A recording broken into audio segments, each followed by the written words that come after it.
Hello you dapper gentlemen, I have a build for you, and this is an interesting one. I've been experimenting with quite a few new items and have managed to put together a build I'm very proud of. And so far this is my build of the league. This is a brilliant all-rounder in terms of damage, defense, clear, with a very cheap budget, and it is also uber viable. But not just uber viable, it is also very good at killing ubers. The path of building will of course be in the description, including two versions of the build. One more offensively focused, that I've built around the 10.1 cast per second, cast on crit, trigger breakpoint, and a more defensive version, built around the 7.57 breakpoint. The clips in the beginning were recorded with the more defensive version. Now the actual build is a familiar concept with cast on crit cyclone, which we scaled to 11 with a few different items introduced this league. First of all, we have jiquani's potential, and this is the core of the build. This is a very overpowered staff that got introduced this league, and it is very underused despite its power.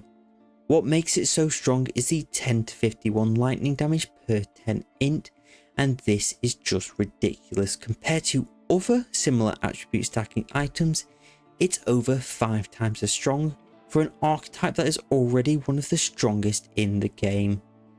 This flat damage allows us to stack int on a budget, and even with only 1.2k int, we're getting 120 to 6000 flat lightning damage to all our spells. This alone is very strong for a cast on crit setup, but what makes this build even more powerful is Foulborn Katava's Thirst. This item will cast a spell whenever we spend over 200 life on a skill, and because jiquani's potential has blood magic, every skill costs life. And with some smart use of support gems, we can have Soul Rend of the Spiral cost 200 life per trigger. Due to trigger bots, this will trigger twice, which will then trigger Katava's Thirst 4 times, also due to trigger bots. For our cast on crit setup, we're using Soul Rend of the Spiral, mainly due to its high cost, so we can get it costing high enough to trigger the helmet. Now, the helmet trigger is important as it won't have the less damage multiplier from cast on crit, and due to the way Katava's Thirst works, if we slot multiple spells in, they will trigger simultaneously and share the same cooldown. And because of this, I'm using both Blazing Salvo and Rolling Magma. This is due to their insane synergy with Shrapnel Specialist. Shrapnel Specialist is a notable on Ascendancy from the Saboteur that acts as a mini Nimbus. This means all projectiles are fired in a circle around you and have a 50% chance of returning to you. When they return, this is over double the damage as the projectiles will shotgun. Combine this with Sniper's Mark and the damage is absurd. Finally, for sustain, we use life gained on hit, and a single ring mod will be enough for us to sustain our life cost of our skills. Combine that with a Watcher's Eye with Discipline with ES on hit, this will make us near immortal. With introductions out of the way, let's talk about skills. For our main 6th link, we're using Cyclone, linked with Awakened Cast on Crit, and Soul Rend of the Spiral. Awakened Cast on Crit is very important, as we need it on both setups to hit the cooldown recovery breakpoints. Then we link an Awakened Lightning Pen and Greater Multiple Projectiles. Greater Multiple Projectiles is very nice for clear and also comes with a 1.5 times cost multiplier.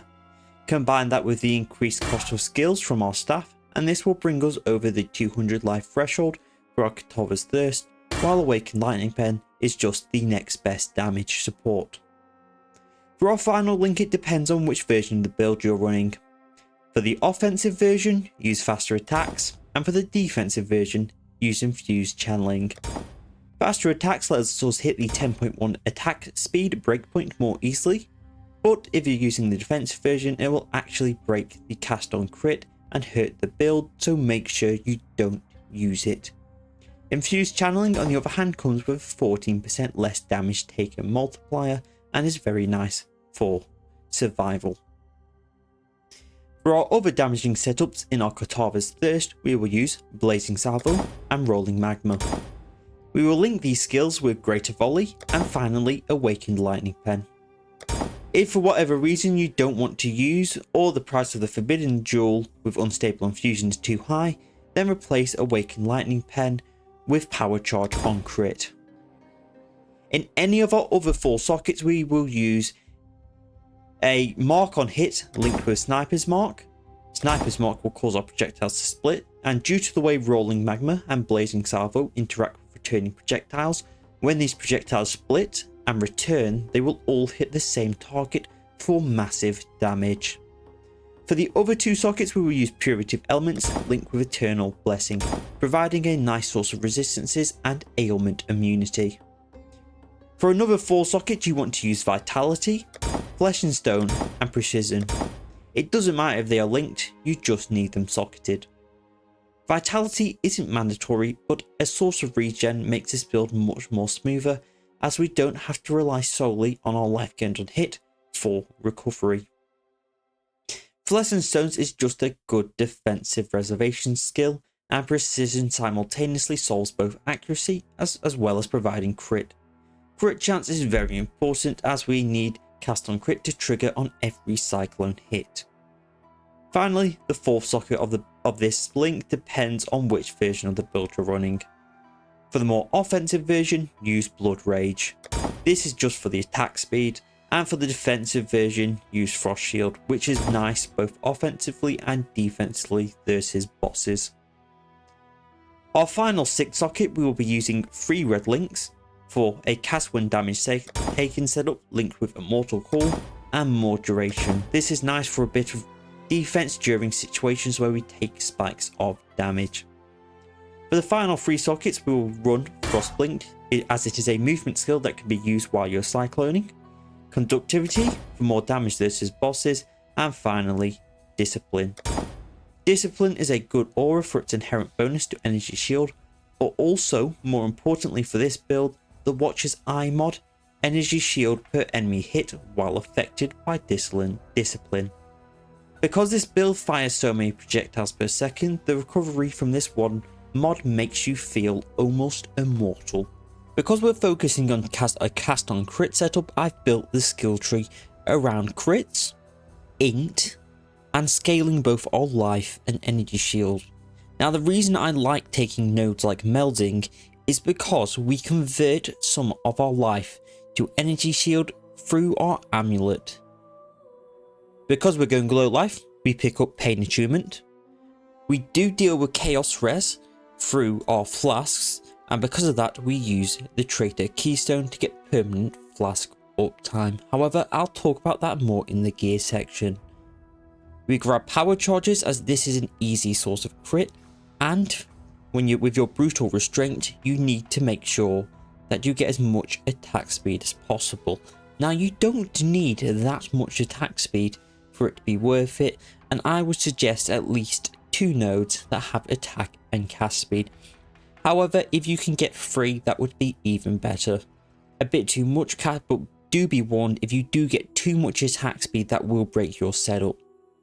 We grab crit nodes over here and over here, because of course we're a crit build. Same with the crit strike for the charges and the power charges.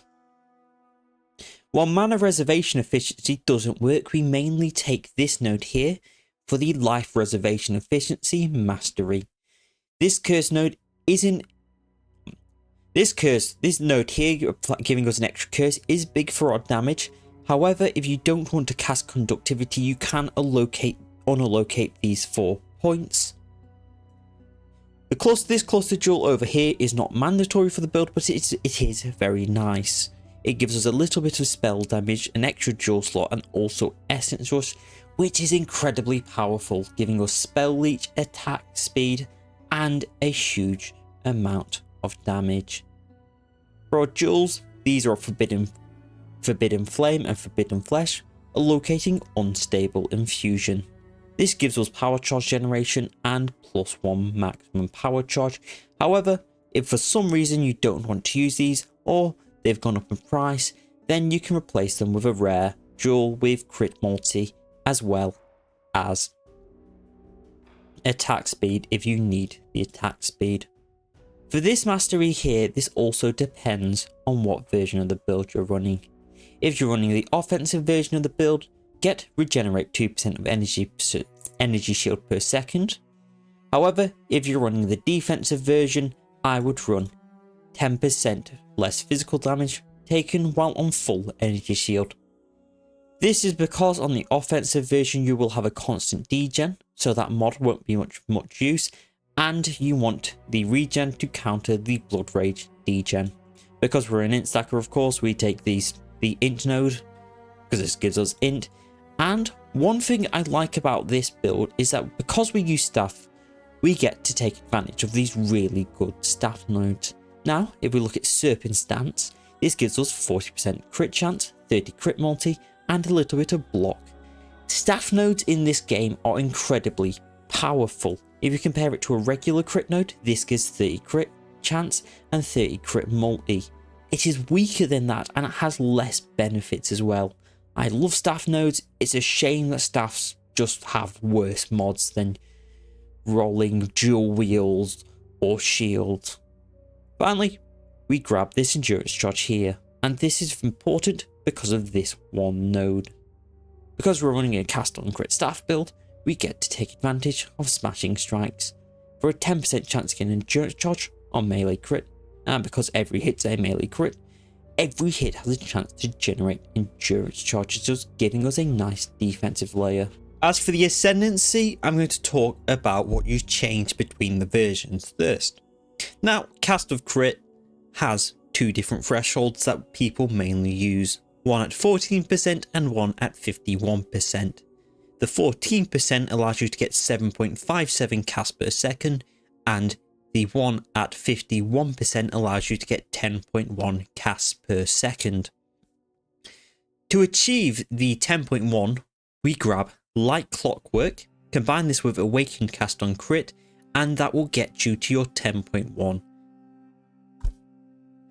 If you're not building around the 10.1 cast speed, then you unspec from that and instead grab Born in the Shadows for 15% reduced damage taken from blinded enemies, with nearby enemies are blinded and blind enemies on hit. And because, well, we attack so much and all our attacks basically go to the other side of the screen, every enemy is blinded. For the other passives, well, Ascendancies, we take Trigger Bots from Perfect Crime. This is very important as this will double our cast on crit, and those double cast on crits will get quadrupled from the helmet. Next up, we also grab Shrapnel Specialist. Shrapnel Specialist is another one that is very important for your damage. Projectiles have 50% chance to return to you, synergizes incredibly well with Rolling Magma and Blazing Salvo for ridiculous single target and group damage, as the projectiles are fired in random directions is a benefit for this build. Finally, our last point of Ascendancy will be put in the Farrell's Bloodline. This is for Hunt Leader. Hunt Leader summons Spectral Tigers on critical strikes, and once we have the maximum stacks of Spectral Tigers, this will give us 100% increased crit chance and 35% increased attack speed. This is very important for cast on crit to hit the required 100% crit chance, as well as hitting the breakpoints for 7.57 attacks per second and 10.1 attacks per second. For the gear, let's start off with the weapon. We are of course using jiquani's potential, and this is really good just for the ridiculous amount of flat damage, as I've described earlier in the video. Now, this weapon has a lot of variation in its stats. All we care about is making sure the spell level isn't negative and the flat damage is as high as possible. While the other stats are nice to have, mainly the percent in is not that important to make sure you have a good life roll on it, and you should only grab that if you feel comfortable. One last thing I'll add is if you're running 0 levels to spell skill gems, you'll need a level 21 Soul Rend of the Spiral to get your life cost high enough. For helmet, we're using Katava's Thirst as it triggers the spells in our helmet. I've already gone over this, so I won't repeat myself. For body armor, you want as much energy shield as possible, as well as much int as possible, ideally with an open suffix to craft attributes. For the implicits, make sure to grab Fury of Elements effect if you need the res. If not, grab damage taken as any element except chaos. For the other implicit, grab spell crit multi. For the gloves, the one in my POB aren't actually very good, and if you're looking for a pair, the only mandatory mod is attack speed. Int is also a very good mod, and so is chaos res. For the other mods on the items, you will want to grab as much ES as possible, and if you've got an open prefix, craft damage while leeching. For the implicits, get damage for 100 int and unnerve chance. Boots are pretty simple. You want movement speed, int, chaos res, and most importantly, for the implicits, brittle ground, as this will help cap crit, and due to the fact we're always moving, we'll always have it applied. Your amulet is a staple of cast on crit low life builds, and has been used for years, and for good reason at that. We're using Presence of Chayula, and this does a lot of good things for the build. First of all, it gives us stun immunity, which is very important for not getting interrupted. Then it converts life into energy shield, and because we don't use life for survival, this is all upsides. Next up, it provides a huge amount of chaos res for the build, which is also very nice for survival. Finally, 30 rarity is just nice for any build. As for the anoint, you want tranquility. This gives us damage, an increase to damage based on how much percent increase to energy shield we have. Int inherently has a bonus to percent energy shield, and we stack int, so this gives us about 15% more damage just from the anoint. For our rings, we want a shaper ring with life gained on hit. This is mandatory for having enough life to cast our spells. However, if you have life gained on hit while you have vitality activated, you don't need this. If you can also get other mods such as int, energy shield, resistances, it is nice on the ring but not mandatory. For the other ring, you've got two choices. First of all, I like Chaperone's Revelation. The choice of left or right is personal preference. However, if you're using the offensive version, grab the energy shield regen, as you will need this to survive the degen from Blood Rage. The ring also provides a nice bit of int, which is nice. The alternative to this is to run a rare with either a synth implicit int or on a helical base. Get as much int as possible, as well as attributes and resistances such as chaos res, but personally I prefer Chaperone's Revolution, especially considering how cheap it is. Finally, for our belt, I'm just using a percent int synth implicit belt. As for the mods, this is very flexible and just grab what you need. Ideally, you want int from Spite Essences. However, if you can't fit it into your build, it is fine, and you can use the belt to fill in your resistances or attribute requirements. This isn't it for gear, though, as our flask setup is also very important for the build. We are running a ruby, sapphire, and topaz flask. For the magic flasks, either get increased duration or reduced charge use, as well as crit chance and Ellie res. As for our ruby flask, we're not using a magic flask, instead we're using the coruscating elixir, so chaos res doesn't penetrate our energy shield. Our graphs are also very important for this build. You want an S graph with reskin lights, because our damage range is so high.